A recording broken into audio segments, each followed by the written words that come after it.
The galaxy was terrorized until a single human warship entered. Orbit Commander Nathaniel Reeves stood at the viewport of Earth's orbital station, his eyes fixed on the stars. At 53, his dark hair was streaked with gray, and deep lines marked his face from years of service. These days, those lines seemed deeper than ever. "Commander, the Council is ready for you," said a young officer behind him. Nathaniel nodded without turning. "Tell them I'll be there in a moment." He allowed himself one more look at the vastness of space. Somewhere out there, entire worlds burned, planets fell, species were enslaved or wiped out. And Earth just watched from a distance, until today. The council chamber was a half-circle of stern faces, 5 men and women who held the fate of humanity in their hands. They fell silent as Nathaniel entered. "Commander Reeves," said Director Susan Miller, a thin woman with sharp eyes. "The reports from the Galactic Concord are worse than ever. The Draconian Horde has destroyed 3 more systems in the past month." "They're getting bolder," agreed Admiral Ben Hayes, "moving closer to our sector." Nathaniel placed his tablet on the table. On the screen was an image that had arrived 3 days ago, the public execution of Earth's diplomats. The Draconians had broadcast it across all frequencies as a warning. "We've watched long enough," Nathaniel said. "The Nemesis project is ready." A heavy silence fell over the room. For 50 years, hidden in Jupiter's shadow, Earth had built something in secret. A ship, unlike any other. A weapon. Director Miller leaned forward. "You're certain?" "Dr. Martinez completed the final tests yesterday. The USS Defiant is ready for deployment." Admiral Hayes frowned. "We're talking about engaging an enemy that has conquered half the galaxy, Commander. The Draconians have thousands of warships. We have one." "One is all we need," Nathaniel replied. "The Defiant isn't just a ship. It's a statement." The vote was quick, 4-1 in favor of deployment. Only Hayes objected, but even he knew there was no other choice. Not anymore. 3 hours later, Nathaniel stood in a shuttle heading to Jupiter's dark side. Through the small window, he caught his first glimpse of the USS Defiant. It wasn't the largest ship ever built by human hands, but it was certainly the deadliest. Almost 800 meters of gleaming hull shaped like an arrowhead. No external weapons were visible. They were all housed inside, ready to deploy when needed. Its smooth black surface seemed to drink in the light around it. The shuttle docked, and Nathaniel made his way to the bridge. The crew stood at attention as he entered. 30 men and women who had trained for years in secret for this mission. "At ease," he said. "I know you've all seen the broadcasts. You know what we're up against." Dr. Olivia Martinez stepped forward. At 40, she was Earth's most brilliant engineer. Her dark hair was pulled back in a tight bun, and her eyes carried the weight of someone who had built a weapon that could change the course of history. "The phase shift drive is online, Commander," she said. "All weapon systems are green. The quantum shields are at full capacity." "What about the gravity torpedoes?" "Ready, but remember, we only have 12. Once they're gone, we'll have to rely on conventional weapons." Nathaniel nodded and turned to Lieutenant Adam Pearson, a pilot barely in his 30s with blonde hair and a confidence that bordered on arrogance. "Navigation?" "Course plotted to the Aldebaran system," Pearson replied. "That's where the Concord's distress signal is coming from. The Draconians attacked their colony there 2 days ago." "How long?" "With the phase shift drive?" 6 hours. Nathaniel took his seat in the commander's chair. This was it. The moment humanity stepped out of the shadows and into a war they had watched from afar for too long. "All hands, prepare for departure." "Lieutenant Pearson, take us out." The Defiant moved silently away from its hiding place, accelerating past Jupiter's red storm. Once clear of the gas giant's gravity well, Pearson activated the phase shift drive. The stars stretched around them, and then they were gone, moving through space at speeds that defied conventional physics. 6 hours later, they arrived at the edge of the Aldebaran system. The scene before them was one of devastation. The small colony world was scarred with impact craters. 7 massive Draconian ships hovered in orbit, their hulls covered in bone-like protrusions. They looked less like ships and more like living creatures, stretched and twisted into shapes that could travel through space. "Life signs on the planet?" Nathaniel asked. "Scattered," replied the sensor officer. "Maybe a few thousand survivors hiding in the deep caves. The Draconians are still sending down hunter-killers to find them." Nathaniel straightened in his chair. "Open a channel. All frequencies, including the Draconian command band." The communications officer looked surprised. "Sir? They'll know we're here the moment we transmit." "That's the idea," Nathaniel said. "They've spent centuries making everyone afraid to speak up. That ends now." When the channel opened, Nathaniel spoke clearly and calmly. "This is Commander Nathaniel Reeves of the Earth vessel USS Defiant. To the ships attacking the Aldebian colony. You will cease your assault immediately and withdraw from this system." For a long moment there was silence. Then a harsh clicking sound came through the speakers. The translation software converted it to English. "Unknown vessel. This is Commander Screeth of the Draconian Third Fleet. You have entered restricted space. Identify your species and prepare to be boarded." "We are human," Nathaniel replied. "And we're not here to be boarded. We're here to stop you." A noise came through that might have been laughter. "Human? From the dirt world at the edge of the spiral? Your species is barely space-capable. You have one chance to surrender before we destroy you." Nathaniel looked at his crew. Each face showed the same determination. "Lieutenant Pearson, bring us in. Dr. Martinez, ready weapons. Let's show them exactly what humans can do." The Defiant surged forward. On the Draconian ships, alarms would be sounding. Their sensors would be trying to make sense of what they were seeing. A single ship charging directly at 7 of their cruisers.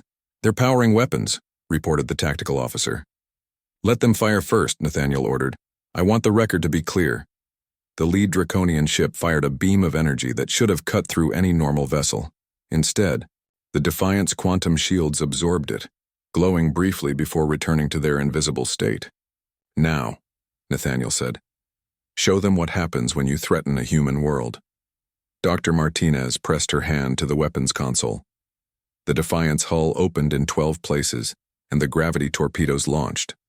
What happened next would be told in stories across 1,000 worlds for generations to come.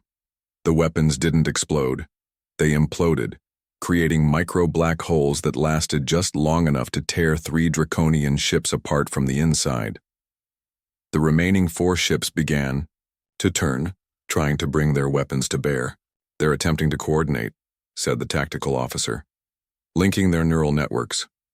"Perfect," Nathaniel said. "Deploy the disruptors." The Defiant released a pulse that scrambled the Draconians' shared consciousness. On their ships, the enemy would now be stumbling, disoriented, unable to coordinate their attacks. Lieutenant Pearson guided the Defiant in a series of maneuvers that should have been impossible. The ship danced between enemy fire, striking with precision. 2 more Draconian vessels erupted in flames. The final 2 turned and fled, jumping to hyperspace with damaged hulls and a message that would soon reach every corner of the galaxy. A human ship had fought the Draconian horde and won. On the bridge of the Defiant there was no celebration. Not yet. "Take us into low orbit," Nathaniel ordered. "Let's see what we can do for the survivors." As the ship descended toward the wounded planet, he knew this was just the beginning. The Draconians would return, and in greater numbers. But for the first time in centuries, someone had stood against them and survived. The galaxy was about to learn a crucial lesson. Never underestimate humans. The galaxy was terrorized until a single human warship entered orbit. News of the battle at Aldebia spread across the galaxy faster than light itself. Species that had lived under Draconian rule for generations whispered about the human ship that had destroyed 5 enemy cruisers and sent 2 more running. Most didn't believe it. How could one ship stand against the horde? It was impossible. But the survivors on Aldebia had seen it happen. They told everyone who would listen. 3 days after the battle, Commander Nathaniel Reeves sat in his quarters aboard the USS Defiant, reviewing damage reports. The ship had performed beyond expectations, but they hadn't escaped unharmed. One of the quantum shield generators was operating at half power, and they had used 3 of their 12 gravity torpedoes. His door chimed. "Enter," he said. Dr. Olivia Martinez stepped inside. Dark circles under her eyes showed she hadn't slept much.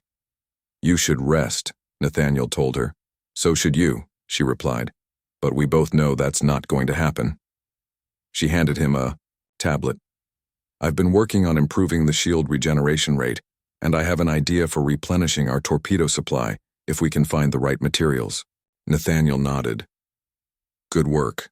What about the ship's alarm cut him off." They both rushed to the bridge. Lieutenant Adam Pearson was already at his station. "Draconian ships just dropped out of hyperspace," he reported. 17 of them. The main screen showed the approaching fleet. At its center was a massive vessel nearly 3 times the size of the Defiant. Its hull was covered in what looked like bone and scales, with glowing red spots that pulsed like heartbeats. "That's the Ravager," said the intelligence officer. "Flagship of Fleet Admiral Kraz, second only to Grand Admiral Vexthor himself." Nathaniel's face remained calm, but inside, his mind raced. 17 ships, including a flagship. The Draconians had escalated quickly. "They're broadcasting, sir," said the communications officer, "on all frequencies." "Let's hear it." A harsh voice filled the bridge. "Human vessel, this is Fleet Admiral Kraz of the Draconian Horde. Your attack on our ships was interesting, but it ends now. Surrender and your deaths will be quick. Resist and we will hunt your species to extinction." Nathaniel exchanged glances with his senior officers. They all knew what was at stake. "Open a channel," he ordered. When the line was active, he spoke clearly. "Fleet Admiral Kraz, your forces attacked a peaceful world without provocation. We responded in defense of innocent lives. We have no interest in surrender." "Then you will die," Kraz replied. The communication ended. "They're moving to surround us," Lieutenant Pearson reported. "Standard Draconian encirclement pattern." Nathaniel nodded. "Just as we expected. Dr. Martinez, is the pulse ready?" She checked her console. "Yes, but it will drain 30% of our power reserves. We'll need 10 minutes to recover enough energy for phase shift.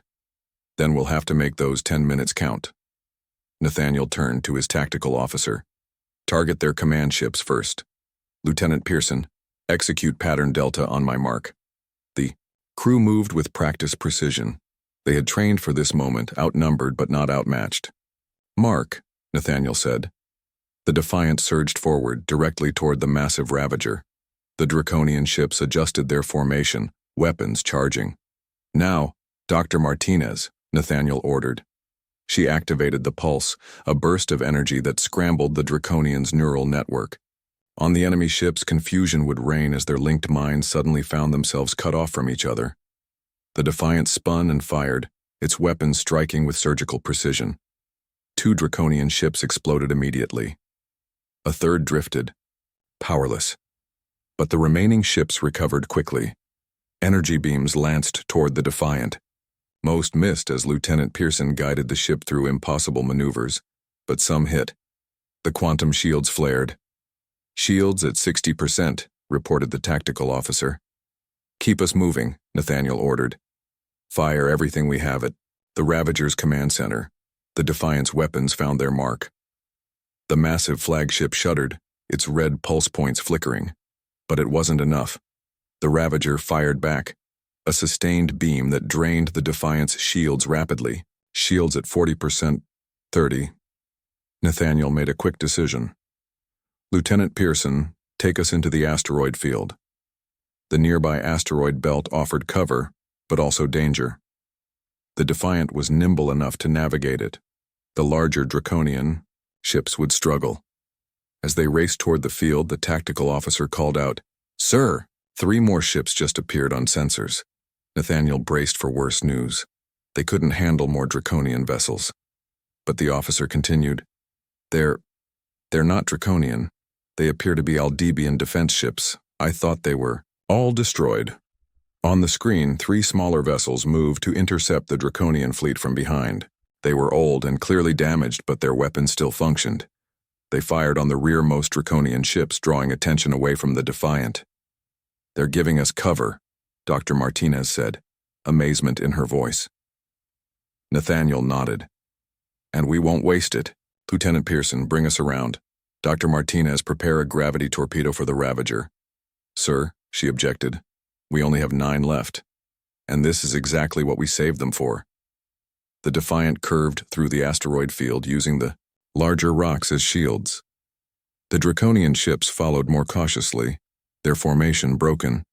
The Aldebian vessels continued their attack, though one had already been destroyed.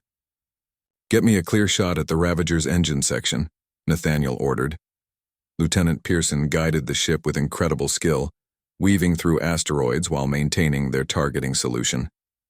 "Ready in 3, 2, 1. Fire," Nathaniel commanded.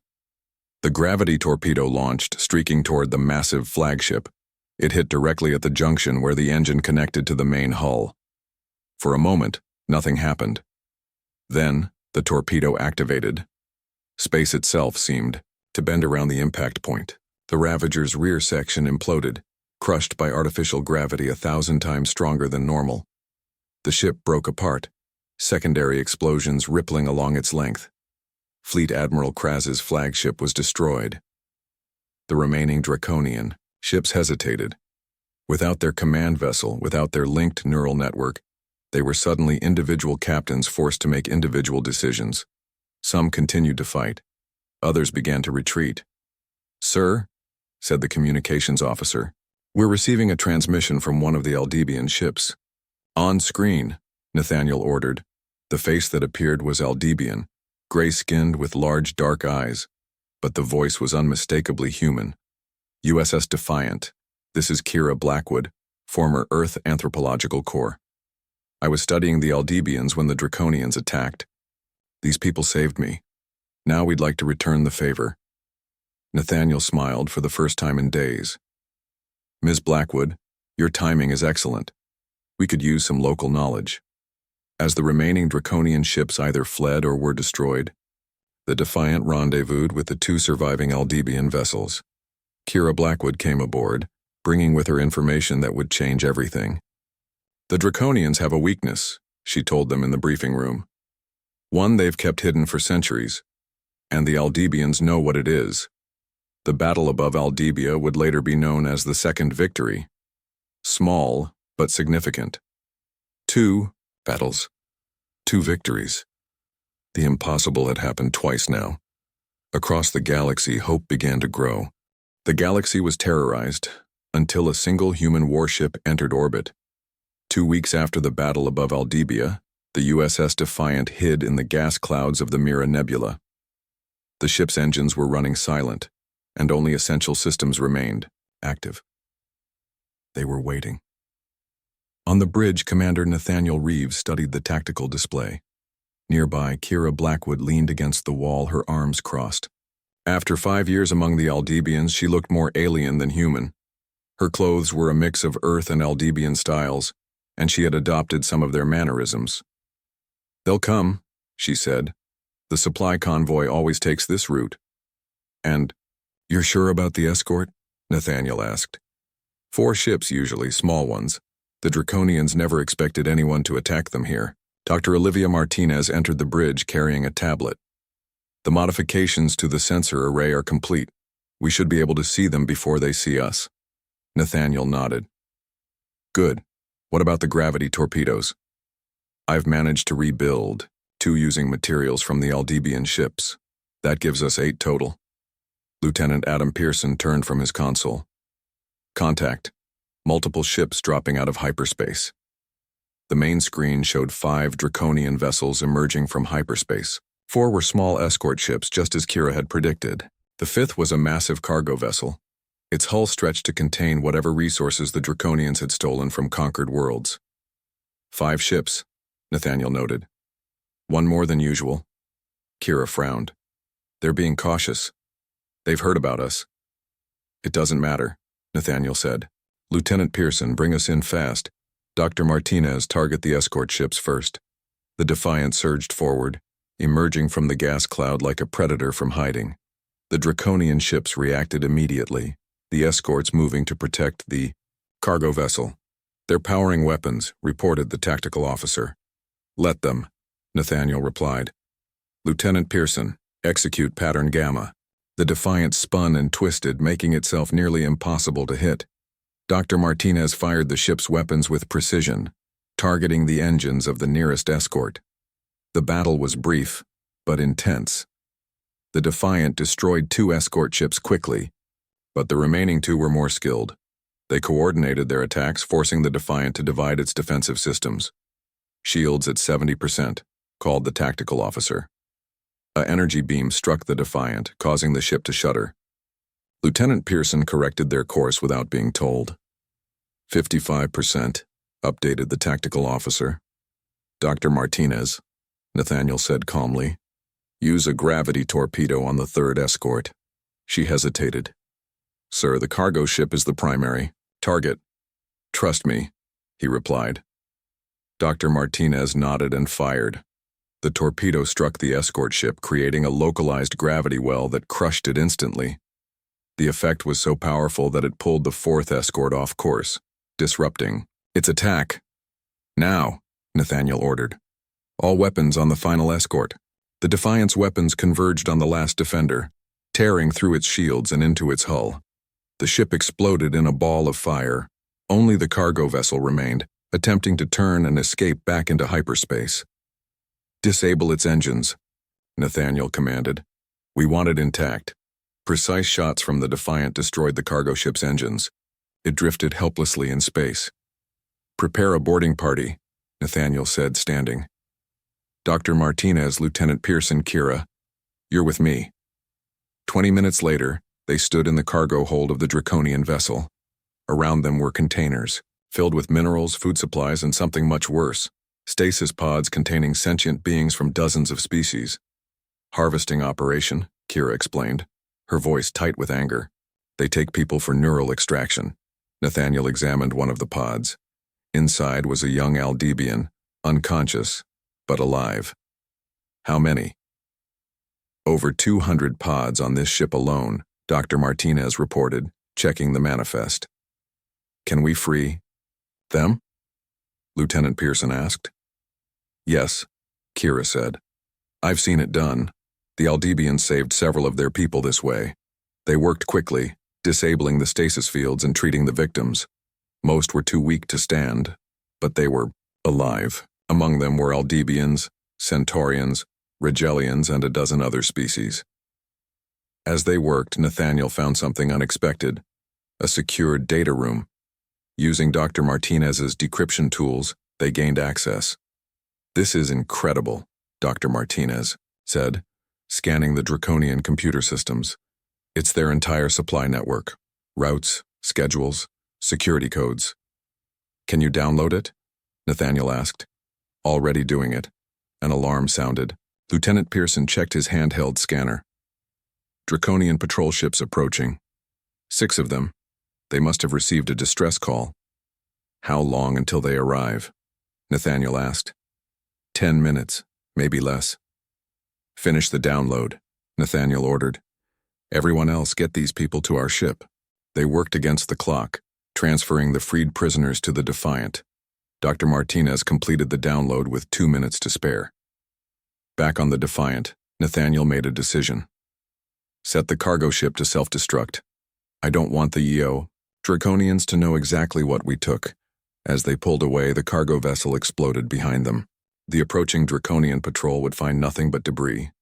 Lieutenant Pearson engaged the phase shift drive, and the Defiant disappeared into hyperspace. In the medical bay, Kira helped tend to the freed prisoners. One of them, an elderly Aldebian, grabbed her hand. "The human ship," he whispered. "It's real. We thought it was just stories." "It's real," Kira assured him, "and we're just getting started." Later in the briefing room, Dr. Martinez displayed what she had found in the Draconian database. "This is bigger than we realized," she said. "According to these files, the Draconians are gathering resources for something called the World Eater project. It's some kind of superweapon." Nathaniel studied the data. "Location?" The Draconian home system, Draco Prime. Heavily defended, of course. And this is the weakness Kira mentioned? Nathaniel asked. Kira stepped forward. Part of it. The Draconians have a neural network that links their ships and weapons. It makes them powerful, but it also makes them vulnerable. If we could disrupt it at the source, we could cripple their entire fleet. Dr. Martinez finished. Nathaniel nodded slowly. That would require getting to Draco Prime, into the heart of their empire. Impossible, Lieutenant Pearson said. No, Nathaniel replied. Difficult but not impossible, and we're not alone anymore. He gestured to the view screen where the freed prisoners were recovering. Every person we saved has a homeworld. Every homeworld has ships. If we can unite them, a rebellion, Kira said. An actual fighting chance. Nathaniel nodded. The Draconians have ruled through fear for centuries, but fear only works when people believe they can't win. We've shown they can be beaten. Word of the Defiant's latest. Victory spread across the galaxy, along with something even more powerful. The freed prisoners returned to their worlds with a message. The humans were fighting back and winning. One ship had become a symbol of defiance. The galaxy was terrorized until a single human warship entered orbit 1. Month after the cargo ship raid, the USS Defiant was no longer alone. 3 Aldebaran cruisers, 5 Centaurian fast attack vessels, and a massive Rigelian battleship now traveled with them. It wasn't a proper fleet, not yet, but it was a start. Commander Nathaniel Reeves stood in the Defiant's conference room with representatives from each allied species. Displayed on the table was a holographic map of Draconian territory. The neural hub is here, said Kira Blackwood, pointing to a space station orbiting Draco Prime. According to the information we gathered, it controls their entire command network. And it's guarded by at least 30 ships at all times, added Captain Larn, the Rigelian commander. His gray-blue skin and 4 eyes gave him an imposing presence. A direct assault would be suicide. We're not planning a direct assault, Nathaniel replied. We're planning a diversion. Dr. Olivia Martinez tapped controls on the table. The map zoomed out to show a nearby system. This is the Vega outpost, she explained. It's one of their primary shipyards. Our intelligence shows reduced defenses because they've diverted ships to hunt for us. We attack there, Nathaniel continued. Draw their forces away from Draco Prime. Then a small team infiltrates the neural hub, the alien commanders murmured among themselves. It was a dangerous plan with many ways to fail. And who will lead this small team? Asked Sharti, the Aldebaran commander. I will, Nathaniel said, along with Dr. Martinez, Lieutenant Pearson, and Kira. Captain Larn slammed a fist on the table. This is madness. You cannot risk your most valuable ship and crew on such a mission. With respect, Captain, Nathaniel replied. The Defiant is the only ship that can get close enough. Our phase shift technology will let us slip past their sensors. Before anyone could object further, the ship's alarm sounded. Nathaniel rushed to the bridge, the others following. Draconian ships, reported the tactical officer. A lot of them. At least 20 vessels dropping out of hyperspace. On the main screen, Nathaniel watched as a fleet of Draconian warships appeared. At their center was a massive vessel, larger than anything they had encountered before. That's the World Eater, Kira whispered. It's not supposed to be operational yet. The World Eater was enormous, a ship the size of a small moon. Its hull was covered in weapon ports and what looked like massive drills and metal jaws. They found us, Lieutenant Pearson said. But how? Dr. Martinez checked her console. There must be a tracker on one of our ships, probably planted on one of the prisoners we rescued. The communications officer looked up. Sir, we're being hailed. On screen, Nathaniel ordered. The face that appeared was draconian, reptilian, features with glowing red eyes. But this one wore ornate armor and had scars across its scaled face. I am Grand Admiral Vexthor, the creature said. Commander of the Draconian Horde, you have been a nuisance, human, but an educational one. We had forgotten how troublesome your species could be. Nathaniel kept his expression neutral. What do you mean, forgotten? Vexathor's mouth twisted in what might have been a smile. This is not the first time we have encountered humans. Long ago, your ancestors fought against us. We believed we had contained you to your home planet forever. Clearly, we should have been more thorough. This was unexpected information, but Nathaniel didn't have time to process it. What do you want, Vexthor? Your surrender, of course. The Defiant and its commander, in exchange for the lives of your new friends. Refuse, and we will destroy all of you. Don't do it, Captain Larn growled. We knew the risks when we joined you. Nathaniel considered his options. They were vastly outnumbered with no time to prepare, but surrender wasn't in his nature. We need time, he said quietly to his officers. Then to Vexthor, I need to consult with my allies. You have 10 minutes, Vexthor replied.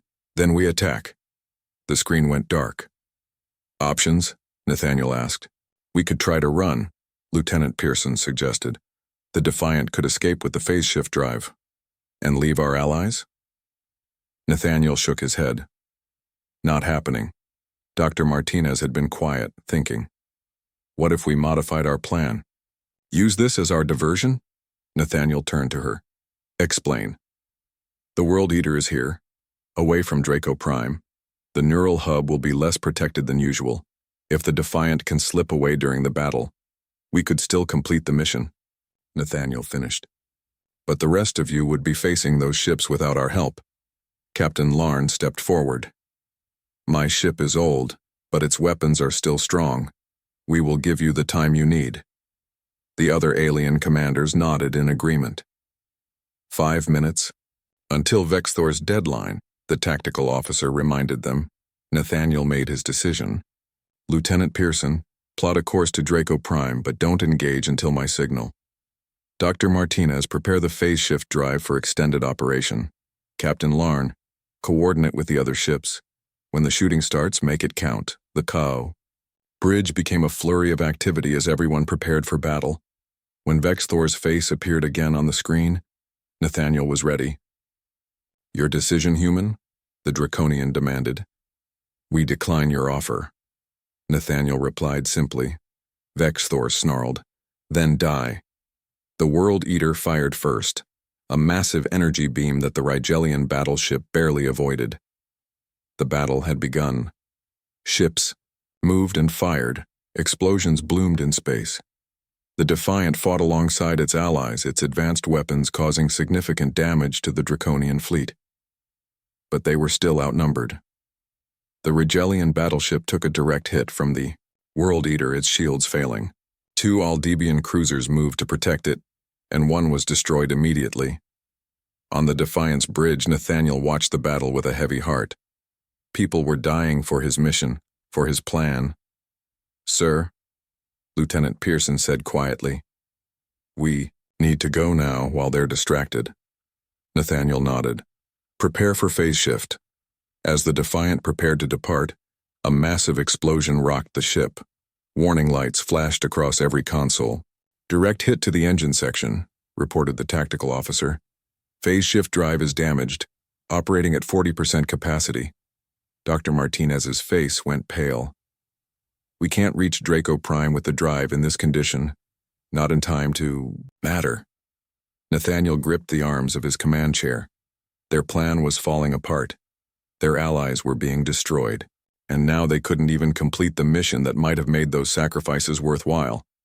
Sir, Lieutenant Pearson said, the World Eater is turning toward us. They know we're trying to escape. Time was running out. Nathaniel had to make a new plan, and fast. The galaxy was terrorized, until a single human warship entered orbit. Alarms blared across the USS Defiant as the massive World Eater turned toward them. The Allied fleet was scattered, fighting bravely but losing badly. Captain Larn's Rigelian battleship drifted with multiple hull breaches. Only 3 of the original 9 Allied ships still had weapons capability. On the Defiant's bridge, Commander Nathaniel Reeves made a quick decision. Lieutenant Pearson set a collision course with the World Eater. The bridge fell silent. Dr. Olivia Martinez looked up from her damaged console. Sir? Not to crash, Nathaniel clarified, but to get close. Very close. Lieutenant Pearson nodded, understanding. Their weapons are designed for long range. They'll have minimum safe distances. Exactly, said Nathaniel. Kira, what do you know about draconian ship design? Kira Blackwood studied the World Eater on the main screen. Their command center will be deep inside, protected by layers of hull. But their sensor arrays are always external, usually near the front. That's our target, Nathaniel decided. Dr. Martinez, how many gravity torpedoes do we have left? 7. Can we modify one to create a sustained effect rather than an instant collapse? Dr. Martinez thought for a moment. Yes, it would create a localized gravity well that could last for several minutes, but we'd need to be extremely close for accurate placement. That's the plan, Nathaniel said. We get close, deploy the modified torpedo at their sensor array, and while they're blind and disoriented, we board the World Eater. Board it? Lieutenant Pearson asked in disbelief. Sir, with all due respect, that's insane. Their neural hub may be on Draco Prime, Nathaniel explained, but Vexthor is here. Take out their commander, and we disrupt their entire operation. The tactical officer spoke up. Sir, they're charging their main weapon. Estimated firing time, 30 seconds. All power to forward shields, Nathaniel ordered. Lieutenant Pearson, take us in. Fast and unpredictable. The Defiant surged forward, weaving through debris and weapons fire. On the main screen, the World Eater grew larger by the second. Its massive weapon ports glowed with energy. 15 seconds to weapon discharge, called the tactical officer. They're trying to lock onto us, Lieutenant Pearson reported, his hands flying over the controls, making it difficult for them. The Defiant rolled and turned, its smaller size allowing maneuvers the massive World Eater couldn't match. 5 seconds. Brace for impact, Nathaniel shouted. The World Eater fired, a beam of energy so powerful it distorted space around it. Lieutenant Pearson made one final adjustment, and the beam missed the Defiant by mere meters. The energy discharge passed so close that the ship's shields flared brightly from the proximity alone. Now, Dr. Martinez, Nathaniel ordered. Deploy the torpedo. Dr. Martinez activated the launch sequence. One of their precious gravity torpedoes shot toward the World Eater's forward section. It attached to the hull directly above a cluster of sensor arrays. Torpedo attached, she reported. Activating now. Space warped around the impact point. The World Eater's hull began to bend and twist as gravity intensified in that one spot. Metal screamed as it was pulled inward. The sensor arrays crumpled like paper. Their forward sensors are offline, reported the tactical officer. They're firing blindly. Bring us alongside their main hangar, Nathaniel ordered. Boarding team to the shuttle bay. Minutes later, Nathaniel, Dr. Martinez, Kira, and a small team of security officers were in a shuttle approaching the World Eater.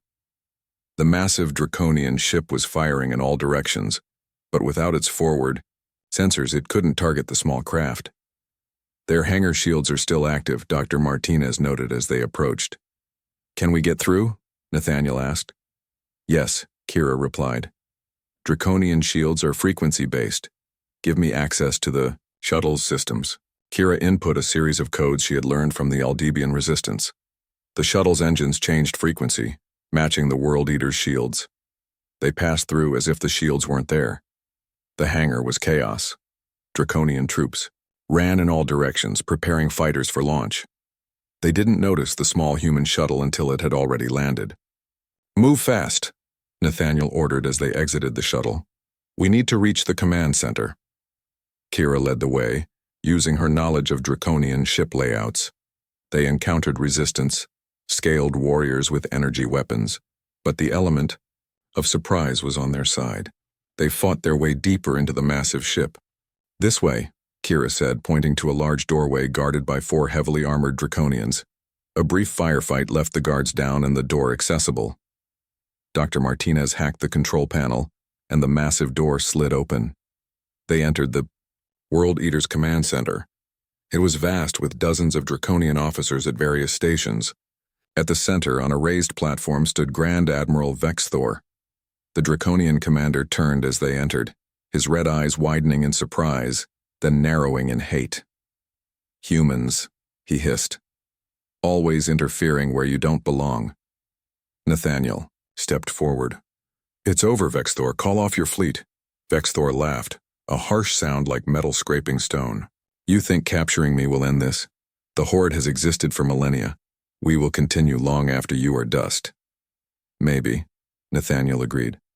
"But right now your ships are taking orders from you, and you're going to give a new order."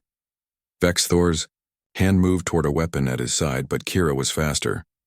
Her shot hit the Draconian commander in the shoulder, spinning him around. Security officers quickly secured the other Draconians in the command center while Dr. Martinez accessed their communication system. "It's ready," she told Nathaniel. "Shipwide and fleet-wide broadcast." Nathaniel turned to Vexthor, who glared at him with ancient hatred. "Order your fleet to stand down," Nathaniel demanded. "I will die first," Vexthor snarled. "That can be arranged," Kira said coldly, raising her weapon. Nathaniel held up a hand to stop her. "No, we're not like them." He turned back to Vexthor. "You said you've encountered humans before, that you contained us to Earth. Why? What are you afraid of?" Vexthor was silent for a long moment. Then he spoke, his voice low. "Adaptability. Humans adapt faster than any species we've encountered. Given time, you would outpace us, outthink us. We couldn't allow that." "And yet here we are," Nathaniel noted. "One human ship has done what the entire Galactic Concord couldn't do in centuries." He stepped closer to the alien commander. "Call off your fleet, Vexthor. End this now, or we use your own neural network against you. Dr. Martinez has already accessed your systems. With one command, we can send a feedback pulse through the network that will disable every Draconian ship." Vexthor's eyes widened. He knew it was possible. "You would kill thousands. We would stop you from killing millions," Nathaniel corrected. "Your choice." The ancient Draconian commander looked around his captured bridge, at the human who had done the impossible. Finally, he nodded once. "Fleet Command," he said into the communication system, his voice carrying to every Draconian ship. "Stand down. I repeat, stand down." Across space, Draconian ships ceased fire. The battle was over.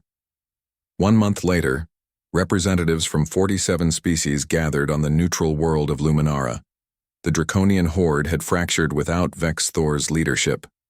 Some factions continued to fight, but most had retreated to their home systems. The Galactic Concord was reborn that day, with Earth as a founding member. Commander Nathaniel Reeves stood with alien leaders as they signed the new charter, one that promised mutual defense and respect for all sentient beings. The USS Defiant had become legend, a single human warship that had changed the course of galactic history. As Nathaniel looked out at the stars from Luminara's surface, Kira joined him. "What now, Commander?" she asked. Nathaniel smiled. "Now we rebuild and explore. There's a whole galaxy out there, and humanity has only just arrived. The galaxy had been terrorized until a single human warship entered orbit. Now it was free, and the future looked bright among the stars."